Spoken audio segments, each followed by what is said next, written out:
Shalom saudara-saudara sekalian yang saya kasihi di dalam Tuhan Yesus Kristus.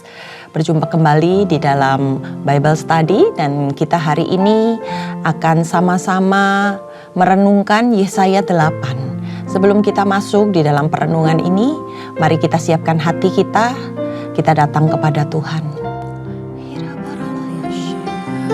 Kasih Tuhan, terima kasih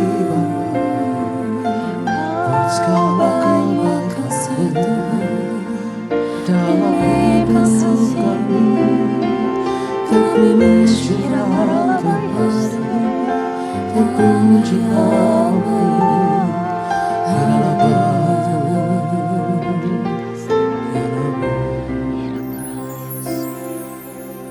tak usah ku takut, menjagaku, tak usah ku bimbang.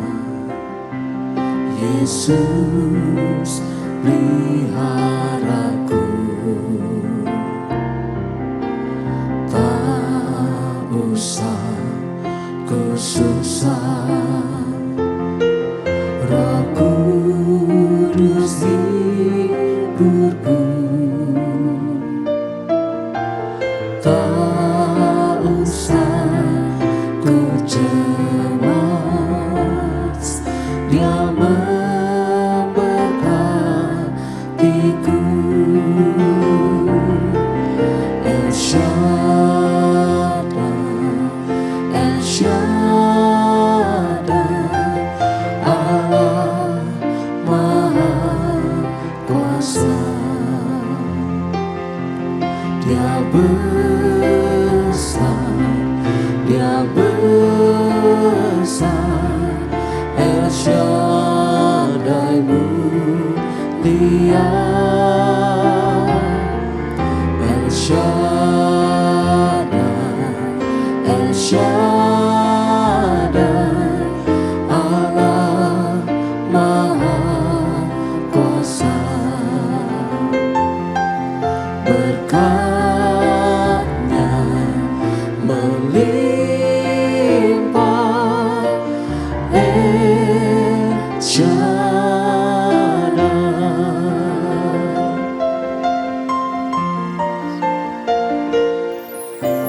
Tak usah ku takut, Allah menjagaku,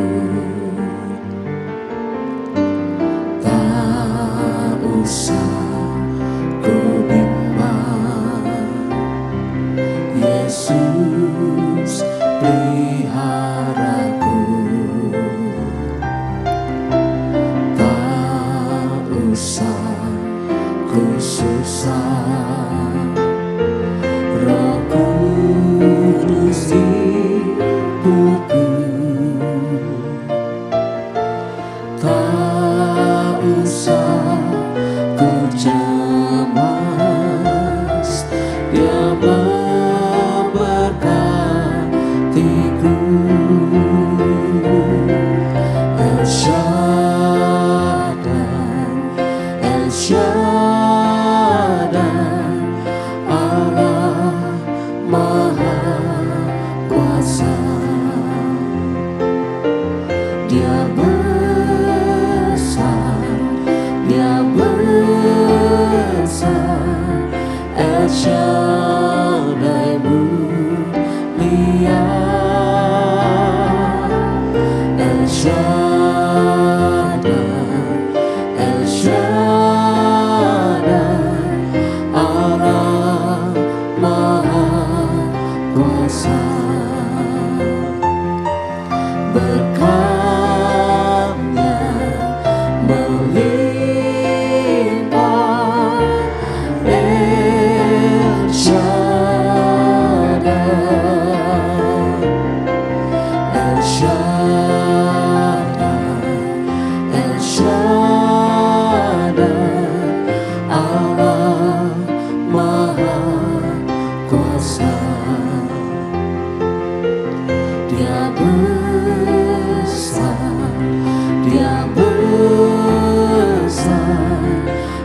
Shaddai mulia, El Shaddai, El Shaddai, Allah Maha Kuasa. Berkatnya melimpah, El Shaddai. Berkatnya melimpah, El Shaddai. Berkatnya melimpah, El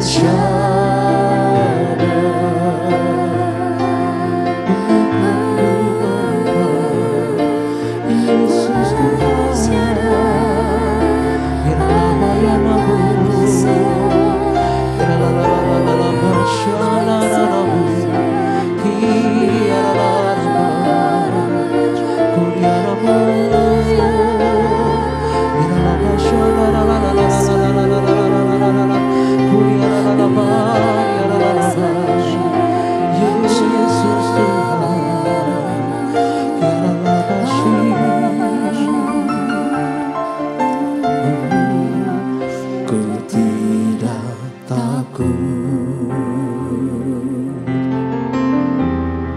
sebab Kau besertaku.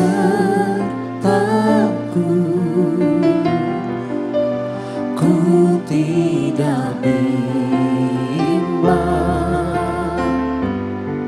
sebab Engkau Allahku.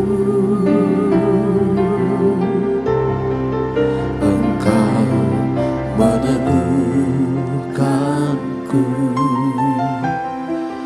bahkan menolongku.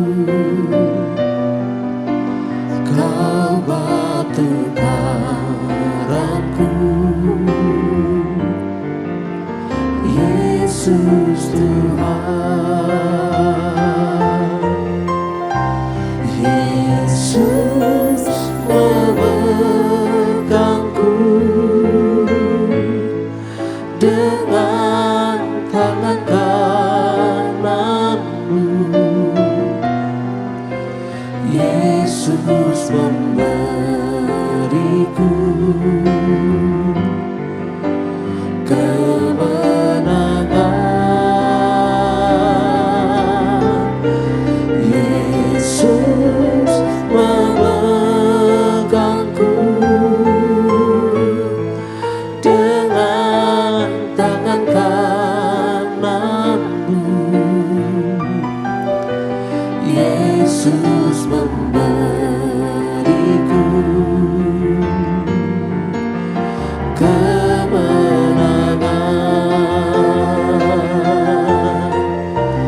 Yesus memegangku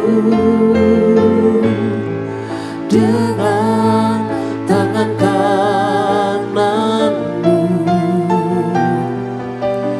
Yesus memberiku kemenangan.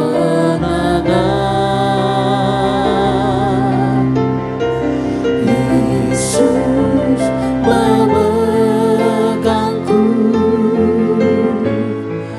dengan tangan kananmu. Yesus memberiku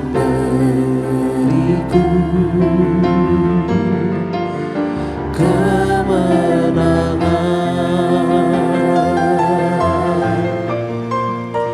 Yesus memberiku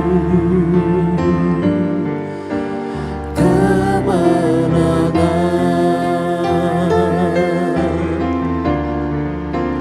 Yesus memberiku kemenangan.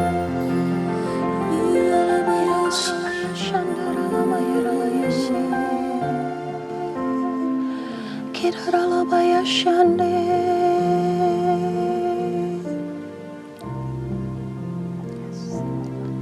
Kami datang di hadapan-Mu ya Tuhan.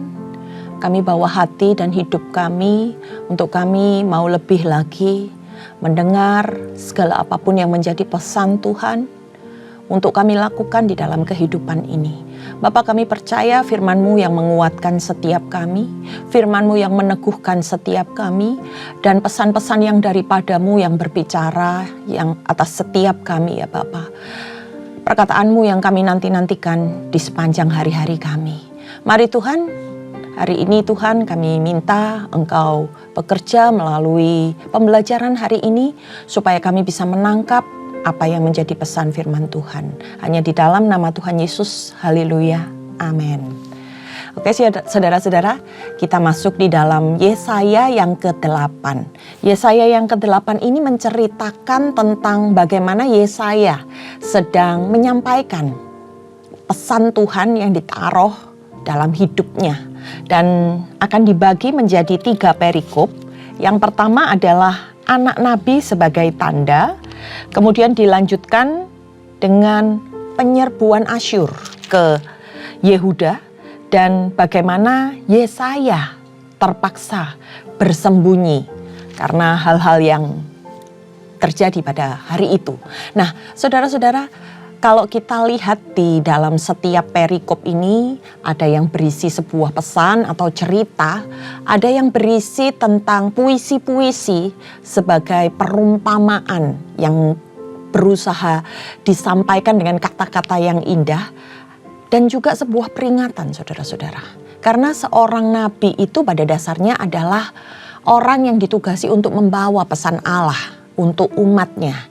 Nah, seorang nabi dalam hal ini kita bahas tentang Yesaya. Yesaya ini dipakai untuk bisa menjadi perantara. Supaya apa?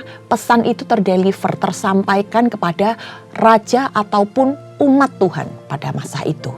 Nah, mari kita baca di dalam Yesaya 8 ayatnya yang pertama. Berfirmanlah Tuhan kepadaku, kepada Yesaya ya saudara-saudara.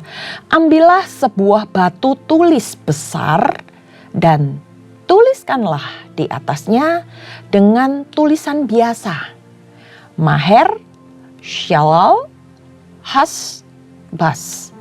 Maka aku memanggil 2 saksi yang dapat dipercaya, yaitu Imam Uriah dan Zakaria bin Yeberekia. Kemudian aku menghampiri istriku, ia mengandung dan melahirkan seorang anak laki-laki. Lalu berfirmanlah Tuhan kepadaku, namailah dia Maher Shalal Has-Bas. Sebab sebelum anak itu tahu memanggil bapak, ibu, maka kekayaan Damsyik dan jarahan Samaria akan diangkut di depan Raja Asyur. Nah, saudara-saudara, kalau kita perhatikan di ayat yang pertama sampai ayat yang keempat ini, di mana perikopnya adalah anak nabi sebagai tanda. Nah, yang dimaksud dalam ayat ini adalah anak dari Nabi Yesaya yang akan dipakai oleh Tuhan sebagai sebuah tanda untuk berjalannya sebuah peristiwa. Nah, dikatakan di ayat yang pertama, sebuah batu dengan tulisan yang besar, di mana batu ini sebagai sebuah pertanda yang menyampaikan sebuah peringatan. Kemudian Yesaya disuruh menulis besar-besar kata Maher, Shalal, Has-Bas, yang kalau dicari artinya saudara-saudara, ini akan berbicara tentang perampasan atau penjarahan yang sangat cepat. Nah, kemudian di ayat yang keempat dijelaskan bahwa ini ditujukan untuk siapa? Musuh-musuh kerajaan Yehuda pada masa itu, yaitu Damsyik dan Samaria. Nah, disebut juga di ayat yang berikutnya bahwa Imam Uriah dan Zakaria ini adalah imam yang bertugas pada pemerintahan Raja Ahaz waktu itu. Nah, nama dari anak yang akhirnya diperoleh oleh Nabi Yesaya ini digunakan sebagai tanda. Maka anak itu dinamai Maher Shalal Hasbaz. Dan kelahiran ini diberikan sebagai sebuah peringatan. Maka Tuhan menyampaikan kepada Yesaya, dia bisa berbicara, memanggil ayah dan ibunya itu sekitar dari lahir sampai mungkin anak usia 2, 3, 4 tahun gitu ya. Menunjukkan bagaimana penggenapan firman Tuhan tersebut akan dinyatakan. Jadi ini sebagai sebuah pertanda. Yesaya diminta untuk melambangkan apa yang sudah Allah sampaikan untuk bangsa Yehuda pada waktu itu. Khususnya raja yang memerintah. Mari kita lanjutkan di dalam ayat yang kelima dengan sebuah perikop yang berbeda saudara-saudara. Dalam penyerbuan Asyur ke Yehuda. Kita baca ayat yang kelima. Tuhan melanjutkan lagi firman-Nya kepadaku. Oleh karena bangsa ini telah menolak air Shiloah yang mengalir lamban dan telah tawar hati terhadap Resin dan anak Remalia. Sebab itu sesungguhnya Tuhan akan membuat air sungai Efrat yang kuat dan besar meluap-luap atas mereka, yaitu Raja Asyur dengan segala kemuliaannya.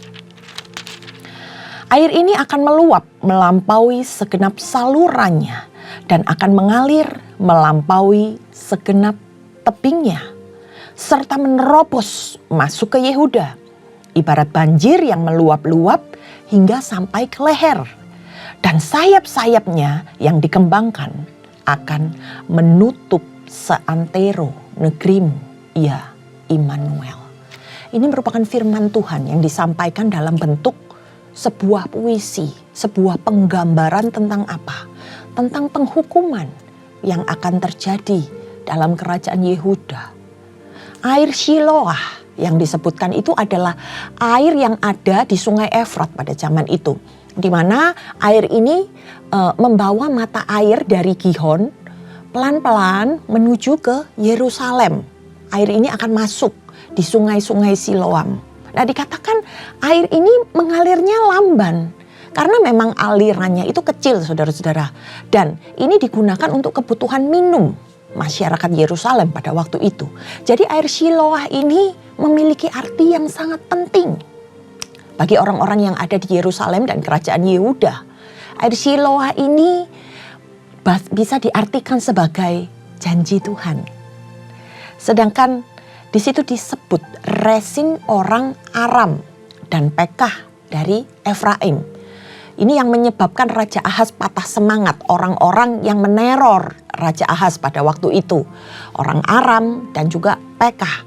Nah, ini sedang mengungkapkan bagaimana Raja Ahaz itu menolak peringatan-peringatan yang disampaikan Nabi Yesaya. Rasa khawatirnya, rasa ketakutannya lebih besar. Karena apa? Dia melihat para musuhnya, kebesaran musuh-musuhnya. Sehingga peringatan dari Tuhan tidak dia hiraukan. Tetapi dia membesarkan apa yang menjadi ketakutan dan kekhawatirannya. Bahkan Raja Ahaz itu lebih memilih bantuan dari Raja Asyur daripada percaya kepada janji Tuhannya. Nah, Asyur ini digambarkan seperti sungai Efrat tadi, saudara-saudara, yang kuat dan besar alirannya sampai meluap-luap. Nah, harapan Raja Asyur itu ditujukan kepada apa yang nampak, apa yang terlihat. Dia berpikir bahwa Raja Asyur ini seorang raja yang besar. Maka dia menaruh pengharapannya di sana dan mengabaikan apa yang sudah Tuhan pesankan melalui Yesaya. Nah, sampai akhirnya hal ini bisa menimbulkan masalah, menimbulkan sebuah bencana. Karena di lanjutannya dikatakan bahwa karena aliran airnya ini mengalir dengan deras sampai ke leher, bahkan akhirnya menutup tanah Yehuda. Ini sebuah peringatan yang dinyatakan oleh Yesaya untuk Raja Ahaz pada masa itu. Kita baca berikutnya di ayat yang ke-9. Ketahuilah hai bangsa-bangsa dan terkejutlah. Perhatikanlah ya segala pelosok bumi. Berikat pingganglah dan terkejutlah. Berikat pingganglah dan terkejutlah. 2 kali. Ini menyatakan sebuah penekanan. Buatlah rancangan, tapi akan gagal juga. Ambillah keputusan, tetapi tidak terlaksana juga. Sebab Allah menyertai kami. Mereka bilang. Nah, ini peringatan ini disampaikan saudara-saudara pada masa ini kepada bangsa-bangsa tentang berikat pinggang, yang artinya bersiap-siaplah, akan terjadi sebuah perang. Dan terkejutlah dalam menyaksikan bagaimana kuasa Tuhan atas segala sesuatunya. Nah, mau memikirkan bagaimanapun hebatnya siasat perang, ya, akan sia-sia. Firman Tuhan mengatakan, karena Allah yang menyertai mereka. Ini bukan bangsa Yehuda waktu itu atau Raja Ahaz, tetapi orang-orang percaya kepada Allah yang masih tetap tinggal, tetap bersabar, menunggu pekerjaan Tuhan, menunggu waktunya Tuhan. Jadi di sini saudara-saudara, mereka sedang menyampaikan bahwa hati-hati, habis ini ada sebuah perang. Tapi Tuhan akan menyertai orang-orang yang menanti-nantikan Tuhan. Ini berbicara kepada orang yang senantiasa tekun, menantikan janji Tuhan, yang senantiasa berjaga-jaga. Bukan dengan melihat apa yang terjadi, tetapi menguatkan kepercayaannya kepada Tuhan, kepada mereka yang tersisa, mereka yang ada di pihak Yesaya, yang hanya benar-benar mengandalkan Tuhan. Bukan berbicara tentang Raja Ahaz dan rakyatnya yang waktu itu yang sudah menyembah sesuatu yang mereka lihat, bukan menantikan janji Tuhan. Di ayat selanjutnya, dikatakan di dalam perikopnya, Yesaya bersembunyi. Mari kita baca di ayat yang ke-11. Sebab beginilah firman Tuhan kepadaku. Ketika tangannya menguasai aku dan ketika ia memperingatkan aku supaya jangan mengikuti tingkah laku bangsa ini. Jangan sebut persepakatan segala apa yang disebut bangsa ini persepakatan. Dan apa yang mereka takut, janganlah kamu takuti. Janganlah gentar melihatnya. Tetapi Tuhan semesta alam, dialah yang harus kamu akui sebagai yang kudus. Kepadanyalah harus kamu takut dan terhadap dialah harus kamu gentar.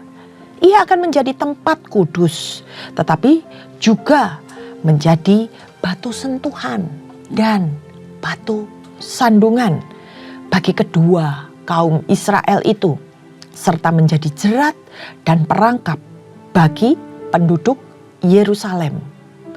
Dan banyak di antara mereka akan tersandung, jatuh, dan luka parah, tertangkap dan tertawan. Saudara, kalau kita perhatikan, seringkali kata-kata Tuhan itu keras, memperingatkan.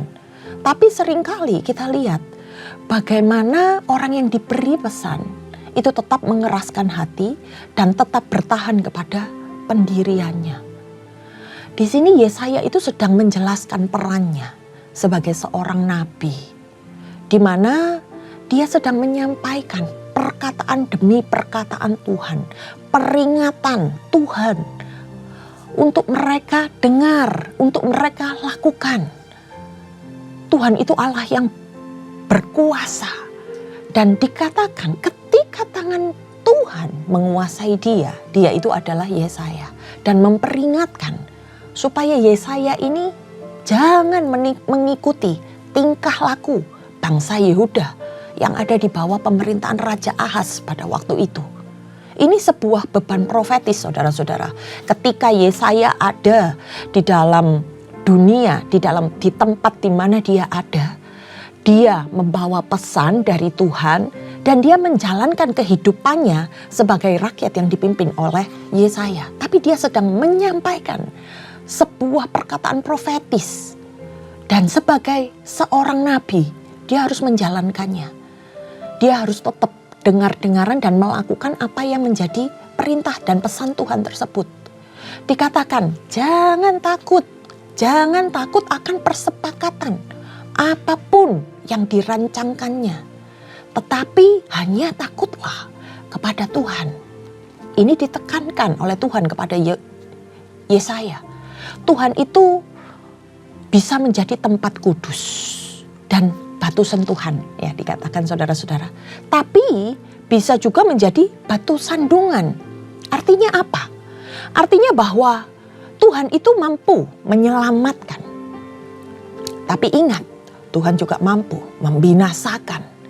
Buat orang-orang yang mengandalkan Tuhan, mereka tahu bahwa Tuhan, Dia adalah sebuah tempat yang kudus, di mana ketika mereka datang kepada Tuhan, mereka akan merasa aman, mereka akan merasa terlindung, dan tidak takut terhadap segala sesuatu yang mungkin nampak dalam kehidupan mereka pada masa itu. Tuhan yang menjadi pegangan hidup mereka.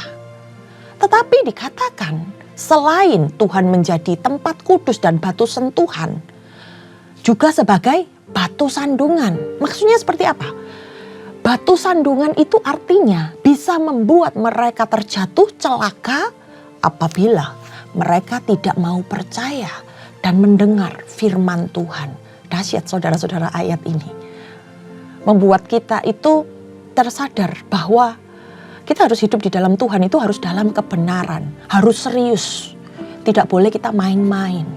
Karena apa yang Tuhan sampaikan bisa menjadi batu sandungan di dalam kehidupan kita apabila kita tidak mau dengar-dengaran dan tidak mau melakukannya.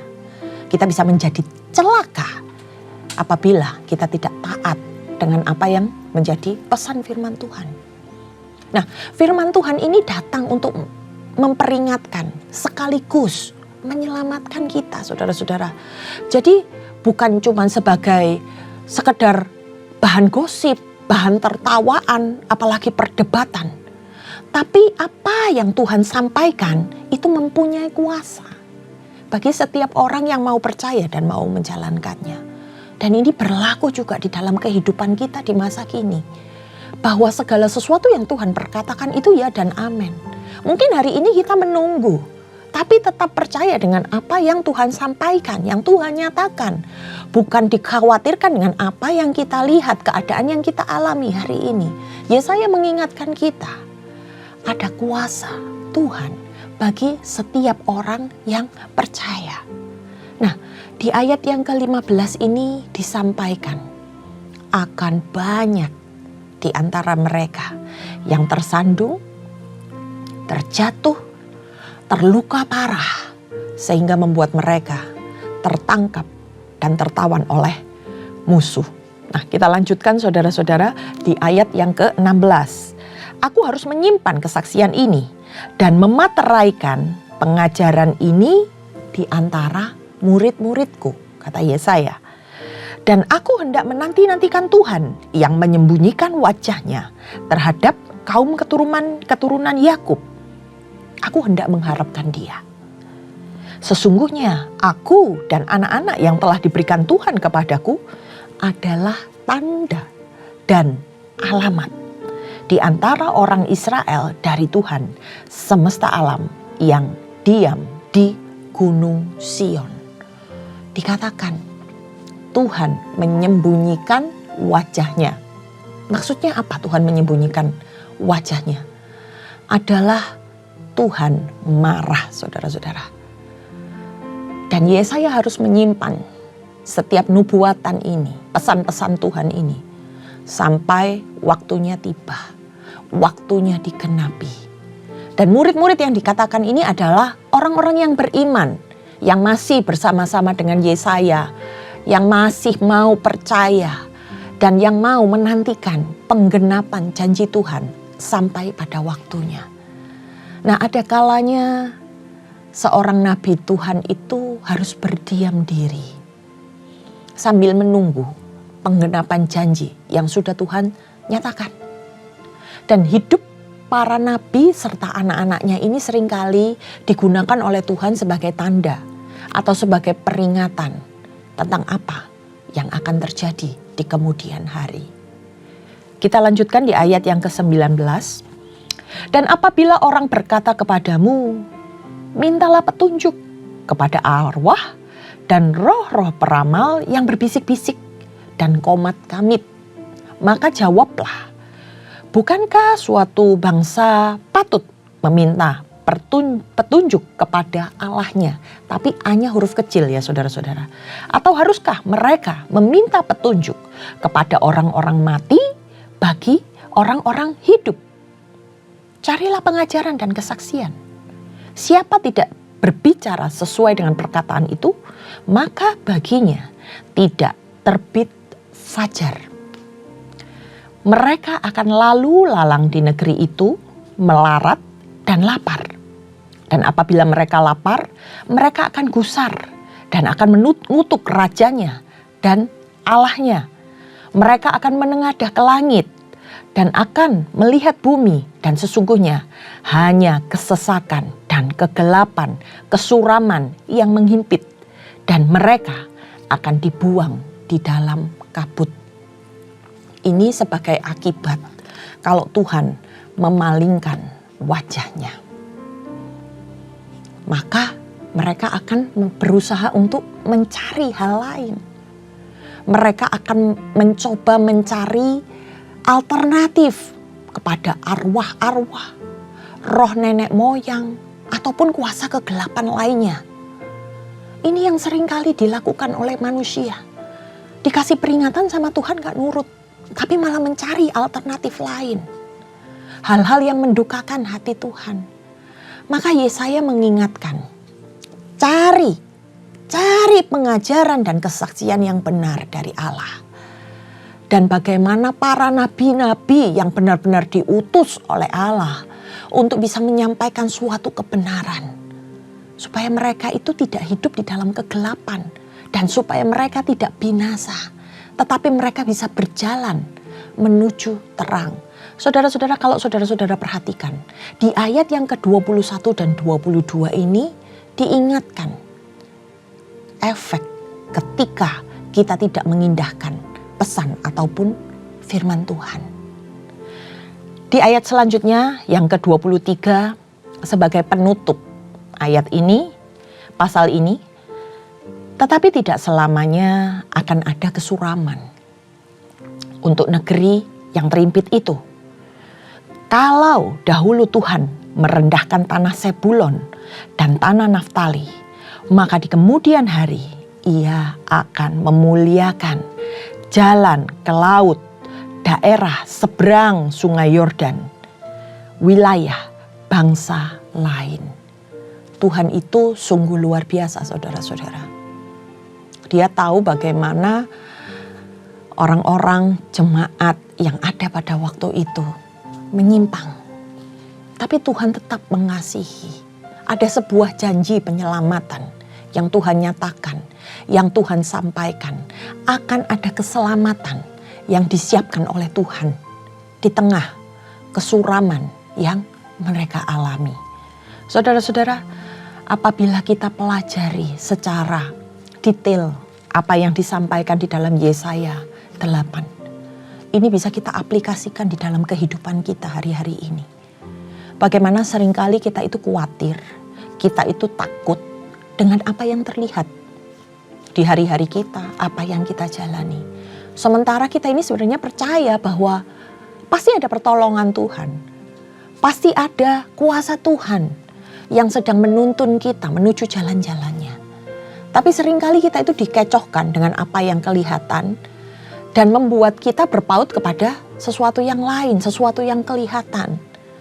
Melalui Yesaya menyampaikan pesan firman Tuhan di ayat yang ke-8 ini. Kiranya kita semua harusnya paham bahwa Tuhan itu mengarahkan segala sesuatu menuju kebaikan. Tuhan menjanjikan segala sesuatu yang pasti akan Dia genapi. Tuhan hanya ingin supaya kita tekun di dalam menjalankan kehidupan kita dan tetap menguatkan kepercayaan kita sampai waktunya tiba. Jangan sampai Tuhan menyembunyikan wajahnya karena perlakuan kita, karena kedegilan hati kita, karena kebebalan kita. Tapi mari saudara-saudara, sama-sama kita senantiasa dengar-dengaran dan mencari pengajaran-pengajaran yang benar yang bisa menguatkan hati kita. Memang perlu waktu, memang perlu proses untuk bisa menyelesaikan segala sesuatunya. Tapi di situ Tuhan tuntut bagaimana kita bisa melewati itu dan kita bisa melihat bahwa senantiasa ada penyertaan dan pertolongan Tuhan ketika kita melewatinya. Jangan pernah kita tidak mengindahkan pesan dan firman Tuhan di dalam kehidupan kita. Baik saudara-saudara, itu yang bisa saya sampaikan dari Yesaya 8. Kiranya firman ini bisa menjadi sebuah pesan dari Tuhan untuk kita jalankan di dalam kehidupan kita hari-hari ini. Mari kita tundukkan kepala. Kami bersyukur Tuhan kalau kami boleh melihat bagaimana Tuhan itu Alfa dan Omega, yang awal dan yang akhir. Tuhan yang ada pada masa itu, Tuhan juga yang ada pada masa sekarang ini. Kalau Tuhan berbicara melalui Yesaya, hari ini kami diingatkan Tuhan. Melalui pesan-pesan-Mu hari ini. Bagaimana kami harus menguatkan percaya kami kepada Engkau. Bagaimana Engkau adalah Allah yang rindu untuk menyelamatkan setiap kami. Dan kami harus taat, setia dan tekun di dalam menjalankan setiap proses yang kami hadapi hari-hari ini. Kami hanya mau Tuhan untuk menguatkan kepercayaan kami lebih dan lebih lagi kepadamu. Kami hanya mau Tuhan melakukan setiap perintah-perintah-Mu dan menaati setiap pesan-pesan-Mu ya Bapa. Kami mau serahkan ya Tuhan setiap pergumulan kami ya Tuhan yang kami hadapi hari ini. Karena kami percaya waktunya Tuhan akan tiba. Dan janji-Mu yang akan menggenapi segala sesuatunya. Untuk itu seluruh kehidupan kami serahkan hanya di dalam nama Tuhan Yesus Kristus. Haleluya. Amin. Terima kasih sudah mengikuti Bible Study hari ini. Sampai ketemu di hari yang berikutnya. Tuhan Yesus memberkati.